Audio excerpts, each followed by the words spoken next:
Dengan cara ini, penjualan saya di Meta Ads itu bisa tembus di angka 364 piece dan itu setara dengan 50-an juta dalam waktu 3 bulan dan budgetnya hanya 200 ribuan aja per day-nya. Jadi cara ini itu sangat cocok buat kamu pemula ataupun kamu yang baru saja meluncurkan produk baru atau kamu yang sudah beriklan namun penjualan kamu itu turun. Itu karena iklan kamu tentunya tidak efektif. Karena strategi bisa jadi yang kamu pakai itu strateginya gitu-gitu aja. Padahal banyak sekali fitur dan objektif iklan yang bisa kita pakai atau bisa kita kombinasikan di dalam Meta Ads. Oke, langsung aja saya tunjukin strateginya dan juga secara teknis bagaimana cara menjalankan kampanye iklannya. Oke guys, langsung aja ke layar laptopnya Kak Urip. Nah, jadi teman-teman ketika baru pertama kali akan setting iklan, maka tampilan awalnya akan seperti ini, yang dimana teman-teman akan memilih campaign objektifnya, apakah awareness, di sini juga ada pilihan traffic, engagement, leads, app promotion, atau sales.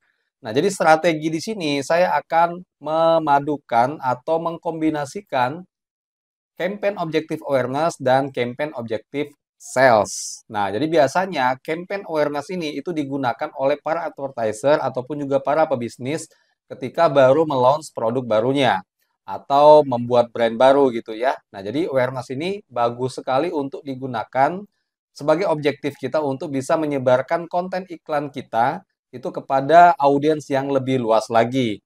Nah, jadi awareness ini berbeda dengan sales dan yang lain-lainnya gitu ya.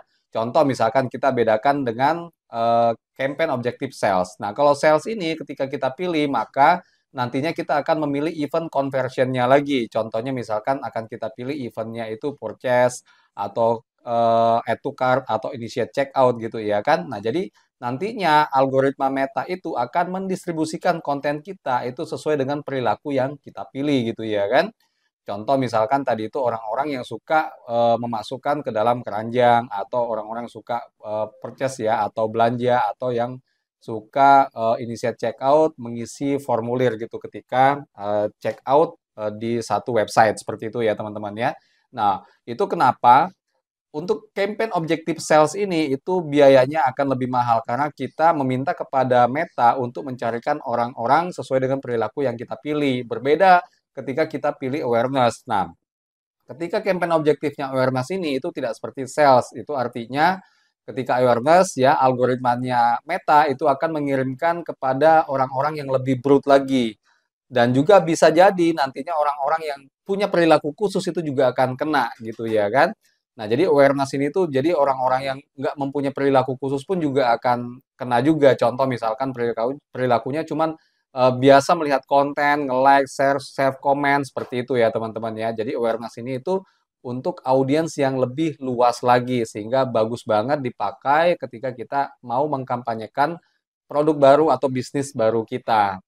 Nah, jadi awareness ini itu juga biaya atau budget iklan itu sangat murah sekali. Ya contoh misalkan kalau saya jalanin itu sekitar 20 ribuan per day-nya. Itu bisa menjangkau orang sampai ribuan setiap harinya yang akan menonton atau memutar konten iklan saya yang berupa video seperti itu ya teman-teman ya. Nah, campaign awareness ini sebenarnya juga berlaku buat teman-teman yang misalkan aja itu udah punya produk dan udah beriklan, namun penjualannya saat ini tuh turun gitu ya. Kita bisa aja refresh kembali konten iklan kita dan juga audiens kita, lalu kita kampanyekan melalui objektif awareness ini. Itu bisa seperti itu. Contohnya saya udah beriklan dengan satu produk ya, dengan satu produk yang dimana produk itu sudah saya jual sejak 2 tahun yang lalu. Nah, begitu 1 tahun berjalan, penjualannya menurun, lalu saya kampanyekan kembali tuh lewat objektif awareness ini, saya refresh kembali beberapa konten iklannya dan juga audiensnya, sehingga saat ini works banget dengan strategi ini, akhirnya penjualan saya pun juga berangsur-angsur naik kembali, ya seperti itu. Nah, awareness ini itu nantinya kita akan jalankan dengan konten iklan yang dalam bentuk video ya teman-teman ya. Itu kita akan buat di atas 15 detik. Karena nanti di dalam adset kita akan setting lagi detail untuk objektifnya yaitu true play 15 detik. Nah untuk itu konten yang kita buat atau konten video yang kita buat harusnya di atas 15 detik. Terus nantinya kita akan jalankan selama 1 minggu sampai 2 minggu. Ya, jadi running 1 sampai 2 minggu. sampai akhirnya kita nanti akan memiliki data yang cukup untuk kita nantinya akan konversi ke custom audience ataupun juga look like audience nantinya. Namun ketika misalkan campaign-nya teman-teman itu winning gitu ya, ketika nantinya ya jalanin awareness lalu disambung dengan campaign sales dan akhirnya winning, terus juga marginnya itu bagus gitu ya kan, secara secara keuntungan teman-teman masuklah, biaya iklan pun juga tertutupi dan ada margin di situ, ya silakan aja kalau misalkan campaign awareness-nya ini tuh selalu berjalan. Jadi nggak perlu di-off-kan seperti itu ya teman-teman ya. Nah, jadi budgetnya minimal 20.000. Semakin besar ya semakin bagus tentunya. Teman-teman bisa mendapatkan data per day-nya orang yang menonton konten iklannya teman-teman itu akan lebih besar ya. Seperti itu. Nah, kalau saya budget minimalnya itu 20.000. Jadi saya jalanin tuh 20.000 per harinya gitu ya kan, tapi nggak pernah saya scale up ya teman-teman ya. Jadi tetap aja jalan 20.000. Nah, ini yang saya bilang tadi ketika udah cukup teman-teman rasa udah ada data gitu ya kan, katakan 10.000 data orang yang udah menonton, yaitu teman-teman bisa aja membuat custom audience ya, lalu teman-teman konversi menjadi look like audience. Sehingga nanti datanya itu adalah data yang baru lagi gitu ya kan untuk look like audience-nya. Jadi target audience yang baru lagi yang bisa menjadi target kita ketika nanti kita jalanin campaign sales seperti itu ya. Nah, jadi anggaplah teman-teman udah jalan sekitar 2 mingguan, data pun juga udah dapat katakan 20 sampai 30.000 orang yang menonton iklannya teman-teman gitu ya kan. Lalu teman-teman buatin custom audience. Lalu teman-teman buat look like audience ya. Nah, setelah itu teman-teman jalankan campaign sales. Untuk campaign sales ini, nanti eventnya terserah ya. Ini sesuai dengan funnelnya teman-teman nantinya. Ada event purchase di situ, ada event add to cart sesuai dengan funnelnya nantinya ya. Nah, jadi ini opsional gitu ya kan untuk eventnya sesuaikan aja dengan saluran penjualan teman-teman seperti apa. Contoh kalau misalkan kalau teman-teman milik purchase itu artinya funnelnya mungkin agak sedikit panjang ya, seperti misalkan nanti masuk ke dalam web, lalu nanti akan klik tombol di sana, lalu akan ke direct lagi ke form gitu ya kan, sampai akhirnya mereka konfirmasi bayar dan melakukan eh, aktivasi gitu ya kan. Nah, jadi bisa jadi teman-teman menggunakan event purchase ataupun juga add payment info gitu ya kan. Nah, kalau teman-teman direct-nya itu ke WA aja ya, biasanya menggunakan event add to cart seperti itu. Nah, terus targetnya adalah audience look like audience ya, teman-teman ya. Jadi sebelumnya kan sudah saya sampaikan tadi, ketika teman-teman udah berjalan, punya data, lalu buat custom audience, lalu buat look like audience. Jadi targetnya adalah look like audience. Terus kalau misalkan teman-teman rasa juga butuh atau perlu gitu ya kan memasukkan custom audience di dalam targetingnya ya, di dalam target audiensnya itu silakan aja, nggak apa-apa, teman-teman tambahkan aja. Jadi di dalam satu ad set nantinya akan ada look like audience 1% misalkan atau look like audience 1-2% gitu ya, plus custom audience seperti itu. Nah, untuk budgetnya, karena objektif sales ini tuh memang memerlukan budget yang agak sedikit besar gitu ya. Kalau bisa itu minimal 100.000 sampai dengan 200.000 ya. Kalau saya biasanya saat ini tuh sekali jalan iklan dengan objektif sales ini tuh di angka 150.000 ya teman-teman ya. Terus nantinya teman-teman review di hari ketiga atau hari ketujuh ya teman-teman ya. Nah, jadi kalau misalkan udah berjalan, katakan teman-teman pingin ngeliat lah intip-intip sedikit di dashboardnya terkait dengan purchase-nya itu gitu ya. Misalkan eventnya event purchase ataupun juga add to cart gitu ya, silakan aja lihat ya. Lihat aja di hari ketiga. Kalau di hari pertama, misalkan belum ada penjualan atau belum ada konversi, ya harap bersabar terlebih dahulu. Biasanya di hari kedua atau di hari ketiga itu biasanya udah terjadi penjualan gitu ya dan bisa nutup biaya iklan yang di hari pertama seperti itu.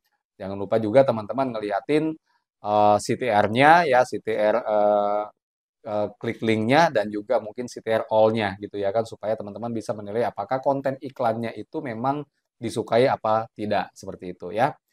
Nah, jadi di review di hari ketujuh, kalau misalkan winning, ya berarti silakan aja di scale up atau di scale out gitu ya kan. Nah, kalau saya untuk awareness-nya itu tetap berjalan ya teman-teman ya, tetap berjalan, nggak saya matiin gitu ya kan, biarkan aja nanti datanya menggulung, semakin besar nanti gulungan data yang kita peroleh, maka itu nantinya akan juga semakin efektif untuk bisa kita mendapatkan konversi, seperti itu ya teman-teman ya. Oke, mungkin kita langsung saja ke teknisnya. Jadi kalau saat ini kita ngomongin strateginya gitu ya, kita akan masuk ke teknis bagaimana nyeting iklan di dalam Business Manager ya, seperti itu ya teman-teman ya. Oke, langsung aja saya coba tunjukin masuk ke dalam dashboard saya. Nah, jadi ini adalah dashboard saya ya teman-teman ya. Teman-teman bisa lihat di sini yang bagian atas itu adalah objektif campaign awareness, yang bagian bawah adalah objektif campaign sales dengan event purchase ya. Nah, ini sudah saya jalanin sejak tanggal 31 Oktober 2024 dan sampai saat ini masih berjalan. Untuk campaign awareness-nya itu ada di 200 ribuan true place ya, teman-teman. Sudah ada 200 ribu orang yang memutar video konten iklan saya dengan cost per result-nya, CPR-nya itu Rp7. Jadi setiap orang yang memutar video saya itu cuma Rp7 aja, seperti itu. Nah, untuk yang bagian bawah ini adalah purchase 367. Jadi datanya ada 367 orang yang udah daftar untuk membeli produk saya. Meskipun tidak semua orang yang berhasil transfer, teman-teman. Namun sudah saya hitung di sini karena produk ini itu ada yang harganya 99.000, ada yang harganya 149, ada yang 179.000 dan ada yang 249.000 gitu ya kan. Dengan asumsi ketika saya ambil rata-rata di angka 149.000 aja gitu ya kan. Maka saya take out nih gitu ya kan orang-orang yang kira-kira tidak transfer gitu ya kan. Nah, angkanya itu bisa ke angka 50-an juta seperti itu ya. Nah, terus kita bisa langsung lihat aja ke dalam settingannya. Saya akan tunjukkan kepada teman-teman bagaimana secara teknis settingan untuk campaign awareness-nya ya teman-teman ya. Nah, jadi untuk di level campaign, di level campaign-nya itu semuanya tidak ada yang saya rubah gitu ya kan settingannya. Hanya di sini budgetnya saja ya, budgetnya saja itu yang mana saya buat itu di level campaign. Kenapa? Karena saya mempunyai dua ads kreatif yang saya adu gitu ya kan, sehingga nantinya yang saya harapkan ketika dua adset tersebut, satu di antaranya ketika itu bagus, maka nantinya akan terlihat gitu dan juga budget iklan aku itu akan lebih banyak didistribusikan kepada iklan atau ads kreatif yang winning tadi seperti itu. Oke. Lalu kita masuk ke adset-nya.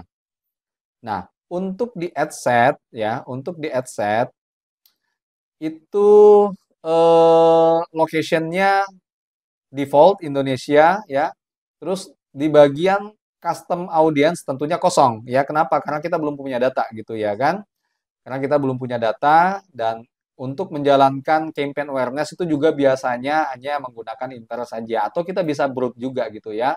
Nah, untuk umur, gender sama detail targeting itu bisa kita utak-atik ya teman-teman sesuai dengan kebutuhan. Contoh misalkan umurnya di sini yang harusnya 21 sampai plus 65 gitu ya kan, ini saya buat 21 sampai 48. Untuk gendernya itu all genders ya, laki dan perempuan. Untuk detail targetingnya itu juga bisa kita setting. Kalau teman-teman pingin broad juga nggak apa-apa, kosongkan saja juga nggak ada masalah gitu ya kan. Tapi kalau misalkan teman-teman itu punya targeting khusus gitu ya, ya silakan aja untuk diisi supaya itu lebih tertarget gitu ya kan. Nah, di sini saya isi gitu ya kan untuk interestnya cuma satu aja. Untuk placementnya, itu saya default aja Advantage Plus Placement ya, yang dimana nantinya kita meminta kepada Meta karena di sini sudah pakai AI juga, Meta akan mencari penempatan yang kira-kira memang tayangannya itu lebih bagus gitu ya kan, yang banyak menjangkau dan banyak interaksi dari audiens kita nantinya seperti itu. Kalau teman-teman pingin edit ya silakan aja, tapi saran aku sih pakai Advantage Plus Placement aja gitu ya kan untuk awal-awal. Kalau misalkan next nantinya teman-teman udah tahu tuh placement mana yang lebih efektif ya silakan untuk dipilih nantinya seperti itu di next campaign ya. Nah, terus untuk ad-nya di sini saya kebetulan bikin dua. bikin dua ya. Namun salah satunya sudah saya off-kan karena saya sudah tahu mana yang data mana yang kira-kira ads kreatif mana yang paling bagus seperti itu ya. Nah, untuk settingan di level ad ini itu tidak ada sesuatu yang khusus ya, seperti biasa aja teman-teman memasukkan apa video ya. Tentunya kalau misalkan di sini tuh kita pakai video. Kita pakai video ya, lalu copywritingnya dan kalau saya di sini karena menggunakan landing page tetap aja saya memasukkan link dari website saya seperti itu ya, teman-teman. Oh ya, ada kelewat sedikit di adset ya. Kalau untuk di adset ini itu teman-teman nanti pilihnya itu yang maximize true play views ya. Ini dia. Performance goal-nya maximize true play views 15 detik nanti pilihnya. Seperti itu. Nantinya kalau udah jalan seminggu atau 2 minggu baru kita buat custom audience lalu kita buat kita konversi lagi ke look like audience seperti itu ya teman-teman ya. Terus bagaimana untuk settingan untuk campaign sales-nya? Ya sama aja, nggak ada apa namanya, nggak ada perbedaan. Cuma nantinya pada saat kita setting untuk di level ad set-nya itu yang kita pilih adalah eventnya itu apakah purchase ya. Sebelumnya kita pilih dulu pixelnya, lalu kita pilih eventnya ya, eventnya apakah purchase kah atau add to cart dan lain-lain. Selebihnya sama aja settingannya seperti itu. Oh ya, untuk adset-nya maksudnya, kalau untuk adset-nya itu nanti kita masukkan yang sudah custom audience gitu ya kan di bagian sini nantinya. Ya anggap aja ini campaign sales ya. Jadi kalau ini adalah campaign sales, maka teman-teman akan masukkan di sini nih di custom audience. Karena teman-teman udah memiliki data dari campaign awareness tadi ya. Kita udah mendapatkan orang-orang yang udah menonton video iklan kita seperti itu. Saya rekap kembali di sini ya.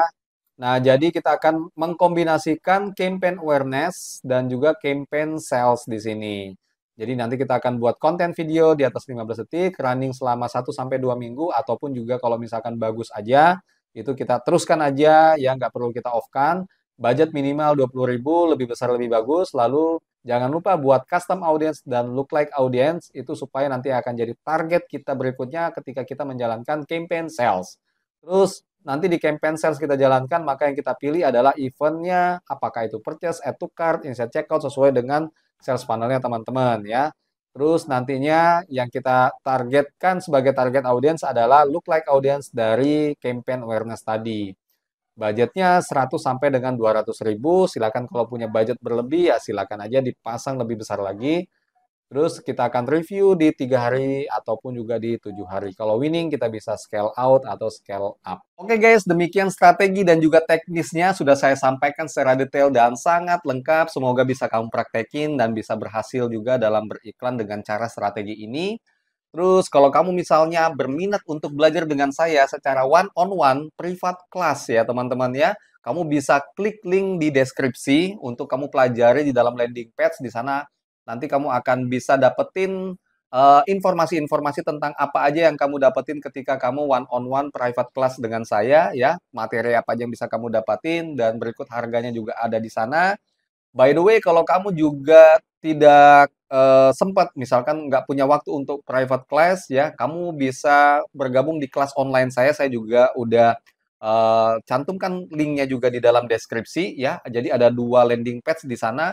Satu untuk penawaran untuk private class one-on-one dan satu itu untuk kelas online atau online course-nya ya teman-teman ya. Jangan lupa juga dukung channel ini, subscribe channel ini supaya kamu kedepannya bisa dapetin video-video serupa yang sangat bermanfaat untuk kamu. See you guys!